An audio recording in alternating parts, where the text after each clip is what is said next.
and let us all do we can to build a better future. I'm going to try and be respectful because this is an opinion piece. It's just, commentary. And, you know, let's face it, we all have a right for an opinion. We all have a right to a different perspective and a point of view. But when it comes down to cancel culture and censorship, I just can't stand for it. It's stupid. It's the tool of the week. And the Rolling Stone, what was once a fantastic outlet, they've been rolling downhill ever since. Sad to see how far the Rolling Stone has rolled all the way to becoming a joke. Censorship and cancel culture are the tools of the weak and uncreative, and that's the truth of it. Anyone that's calling for cancel this, cancel that, I have to just put my hand up and say no. Hold on. Who are you canceling and why? Now, obviously, we saw the rise of the Me Too movement and Time's Up. We've seen, so many other individuals step up and call out real scumbag individuals in positions of power. But since the aftermath of it, there's been this unending warpath of canceling this person or that person for a film, movie, or tweet that he did many years ago. I'll never forget when people were trying to cancel Robert Downey Jr. for, starring in Tropic Thunder, which is a very funny movie. And hey, if that offends the thin-skinned individuals, too bad, so sad. That's a good movie. It was a funny movie with great characters and actors, a very diverse cast, by the way. And of course, this commentary is why cancel culture is good for democracy. Yay, cancel culture. Don't think critically. It's how cancel culture is a tool that can work to liberate us all. Because if you fall out of line or say something we don't like, you're going to get canceled. You're just going to get canceled because you're a bad person. So let's talk about this. So the article goes on, and I'll be able to read a little bit more of it off my phone, but let's talk about this because it's a good thing, apparently. Cancel culture is a good thing. So for many years, cancel culture has been despised, rightfully so, and misconstrued as a new phenomenon that's caused havoc on free expression and speech. We're supposed to now assume that we can't say or do anything without an angry mob instantly judging us and preparing to end our careers before they start. Well, it's already still ongoing, buddy. So there you go. In actual fact, we are the people who make up the so-called mob, and we have control of our own actions. Cancel culture has leveled the playing field for those who can't always rely on the government to protect them. Right now, bigots are protected under First Amendment to feel disgusting rhetoric without state-sanctioned consequences. You must follow orders.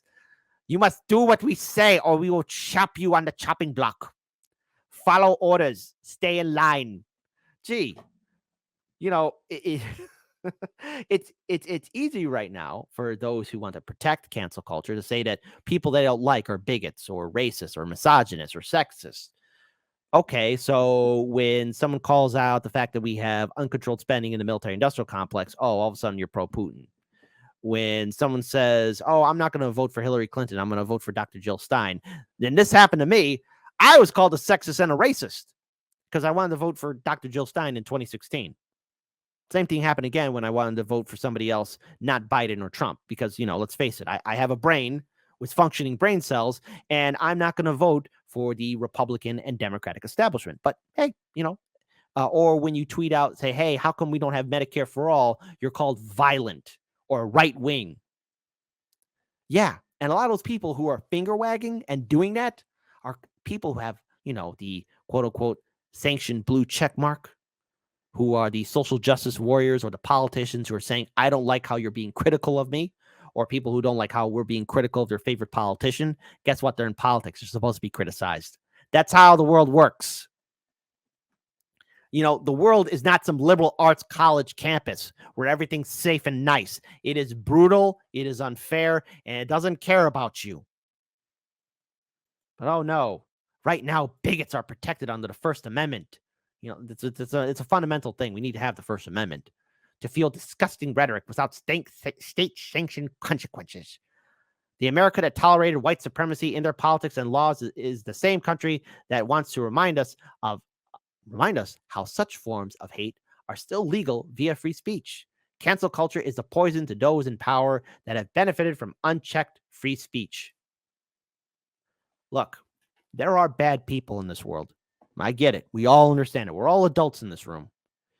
But the First Amendment is fundamentally important to our democracy, our media, and journalism. And the only way you could stop bad individuals who are spewing hate speech or lying is by challenging them on the debate stage, by winning, by using facts and information. But see, the same people who are saying that they must be canceled are the same people who don't want their politicians to be criticized. Hey, last I remember, the Squad, who were progressives, were supposed to get into office and fight for us and raise the ruckus. But what are they doing? Well, they're kissing Nancy Pelosi's rear end, even though she's not Speaker of the House anymore. And of course, we heard from all the Squad members that, hey, if the Democrats get into power again, well, they're going to jump in line behind Hakeem Jeffries. You'll never see them do force the vote. When push came to shove, and those 15 congressmen and women, those progressive 15 congressmen and women who are on the force the vote petition, what did they do?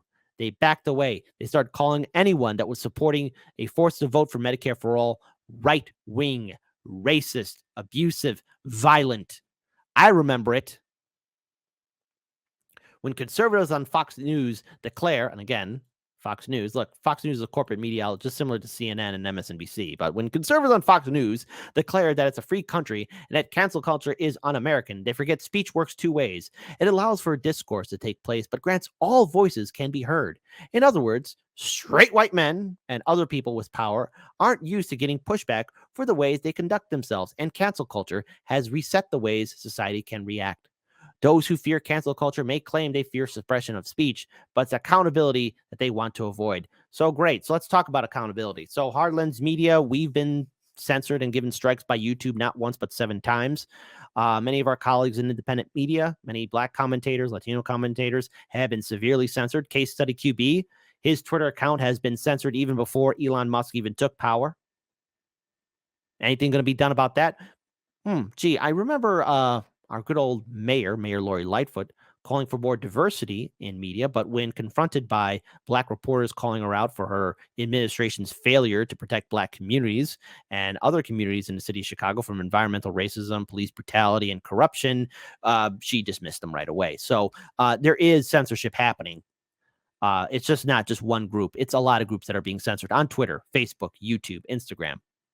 And thanks to Twitter files and Facebook files, we see firsthand how many journalists, activists, organizers, libertarians, Green parties, socialists have been censored, silenced, and suppressed. Now, here's something interesting. Again, when a British media personality, Piers Morgan, publicly attacked Meghan Markle, the Duchess of Sussex, on March 2021 episode of Good Morning Britain, he didn't expect the immediate backlash or that he'd soon be exiting the show. Morgan slammed Markle for seemingly to criticize the royal family and complaining about the bigotry she faced within the family from the British press. Many viewed Morgan's comments as insensitive to Markle's mental health and racially insensitive, given the often racist coverage she'd faced from the British tabloids as a Black woman. The station received over 50,000 complaints regarding Morgan's comments from disappointed viewers, including one from Markle herself. Public pressure is speculated to have played a role in Morgan abruptly leaving Good Morning Britain after nearly 6 years on the air. But guess what? He still has a job. And last I checked, this is not about America. This is not about Britain. This is about America. So stay in your lanes, whoever's writing this article. Prior to social media and the civil rights advancements, men like Morgan would likely have gone unchallenged. Today, he's put in a position to have to reckon with his behavior, even if he still remains rich with some level of influence. Just like a lot of these fake liberals, you have a lot of these fake liberals who say they care about Black lives or women's rights or LGBTQI rights or those kids in cages. Never forget how everyone was celebrating and happy to go to brunch after the 2020 election. I remember how that bastard Rob Reiner tweeted out, "Hang on, kids, we're going to get you out of those cages." You think he got in his little fancy rich car in California, drove all the way to the Texas border and said, "Hey, kids, we're going to get you out"? No, they're not doing a damn thing. Think AOC is doing a grandstand in front of the detention centers? No. When we did the Toxic Tour coverage last year, we talked about a lot of these quote-unquote big-name activists and organizers and liberal groups who are so upset about the environmental pollution. Where are they now after 2020? Nowhere. Gone. Silent. But if you call out the Biden-Harris administration for the fact that the kids are still in cages, that political corruption is running rampant, that politicians are doing insider trading, that we have money for war. What does the quote unquote blue check mark, vote blue no matter who crowd do? Censor, silence, kick them off of Twitter, silence their YouTube channel, silence them on Facebook, kick them off. They're not following orders. They're stepping out of line. And again, how can we forget Hunter Biden's laptop? I was going to get to that. Remember, the New York Post, whether you like them or hate them, had a real legit story. And if you tried to share that story in 2020, you couldn't post it on Twitter or Facebook. You couldn't share it at all. And the Twitter files reveal that. Shout out to Matt Taibbi and so many others that did the job. Cancel culture, as we consider it today, feels new because of the digital platforms we have at our disposal. Previous generations were canceling, but the road to accountability was paved with many barriers, both technologically and socially. It was hard to fully cancel something when you weren't granted the same civil rights as your opponent, even more so when you could face even more persecution and exile for doing it. And when you call out the Democratic Party or anyone in the liberal elite, you're called racist, sexist, and misogynist. Once the internet began to take off in the 90s, society began to see a shift in how the public could consider canceling with less gatekeeping. Well, there are gatekeepers. There are gatekeepers. Let's ask the audience something. Let's have democracy in the chat. Type 1 if you think that, there's plenty of room for free speech, that, cancel culture is providing much for democracy, that cancel culture is needed. Type 1 if you think cancel culture is a good thing for democracy. Type 2 if you think not only is it a bad thing, it can severely backfire on us all. I'll let you guys and gals decide, because for some reason, when I hear people saying we must cancel this person, we must silence this person, I have to ask why. Because when Donald Trump was kicked off of Twitter, and no, not an endorsement of Trump, but when he was kicked off, did they really think him and his millions of supporters and voters just disappeared overnight? That's not how it works. That's not how the world works. Cancel culture is a serious problem because it puts everyone on the chopping block. Oh, hey, whoa, we got a couple of twos here. Whoa. Willa Black says democracy manifest. Let's see. And again, the article goes on to say cancel culture is a way for a new generation of people to practice free speech. The way that we cancel today is more advanced because of our rights as people and our access to digital communications tools. So even though a lot of my colleagues in independent media, many of their channels are still demonetized and shadow banned, hey, where's their right for free speech? What did they do wrong? Did they talk about maybe a certain whistleblower in Britain or a guy that's somewhere snowed in on the Asian continent? Or, hey, let's talk about that scumbag who was good friends with the rich people, presidents, politicians, businessmen, royal families. Scumbag, first name Jeffrey, last name started with an E, who somehow mysteriously deleted himself in a prison that was secure, with cameras all around. And the two guards somehow, both out of the blue, fell asleep, and the guy hung himself. How does that happen? How does that happen? What opponents of cancel culture get wrong is the act itself. It's not what we're doing that's new. It's how we're canceling that's different. It's not the fault of the general public that society is more progressive than in previous decades.